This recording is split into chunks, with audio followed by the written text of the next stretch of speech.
ಸಂಧ್ಯಾವಂದನ ಮಾಡುವಂತಹ ವ್ಯಕ್ತಿ 10 ಗಾಯತ್ರಿ ಜಪ ಮಾಡ್ತಿದ್ರೆ 100 ಮಾಡಬೇಕು. 100 ಮಾಡುವವನು 1000 ಮಾಡಬೇಕು. 1000 ಮಾಡ್ತಾ ಇದ್ರೆ ಬರೀ ನಾನು ಗಾಯತ್ರಿಯ ಜಪ ಮಾಡೋದಲ್ಲ, ನಾರಾಯಣ ಅಷ್ಟಾಕ್ಷರ ಮಂತ್ರ ಇದಕ್ಕೆ 3 ಪಟ್ಟು ಮಾಡಬೇಕು. ದೇವರ ಪೂಜೆಯನ್ನು ಮಾಡದೇ ಇದ್ದವ ಮಾಡಲು ಪ್ರಾರಂಭ ಮಾಡಬೇಕು. ಮಾಡಿದವನಾಗಿದ್ರೆ ವಿಸ್ತಾರವಾಗಿ ಮಾಡೋದಕ್ಕೆ ಪ್ರಯತ್ನ ಮಾಡಬೇಕು.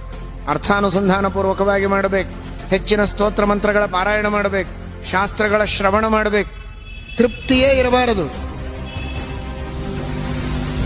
ಇಷ್ಟು ದಿವಸ ಮಾಡಿವೆಲ್ಲ ಸಾಕು ಅಂತ ಕಡಿಮೆ ಮಾಡುವಂತಹ ದಾರಿಯೊಳಗಿದ್ದಾರೆ ಇವತ್ತು ಜನ. ಆಯ್ತಲ್ಲ, ಎಲ್ಲ ಆಗಿದೆ. ನಮ್ಮ ಪೈಕಿ ಕೆಲವರೆಲ್ಲ ಇದ್ದಾರೆ, ನಮ್ಮ ಪರಿಚಯದವರು, ಸ್ವಲ್ಪ ದೂರದ ಸಂಬಂಧ, ಅವರೆಲ್ಲ ಬೇಕಾದ್ ಮಾಡ್ತಾರೆ ಅಂತ. ಅವ್ರು ಮಾಡಿದ್ರೆ ಇವನಿಗೇನ್ ಬಂತು, ಹಿಂಗ ಅನ್ನೋರಿದ್ದಾರೆ. ಅದನ್ನೆಲ್ಲ ನಮ್ಮ ಪೈಕಿ ಕೆಲವರಿದ್ದಾರೆ, ಅವರು ಮಾಡ್ತಾರೆ. ಅವಶ್ಯವಾಗಿ ಅನ್ಬೋದು, ಅನ್ಬಾರದು ಅಂತ ನಾನು ಅನ್ನೋದೇ ಇಲ್ಲ. ಊಟಕ್ಕೂ ನೀವು ಹಾಗೆ ಅಂತಿದ್ರೆ ಇದಕ್ಕೂ ಹಾಗೆ ಅನ್ಬೋದು.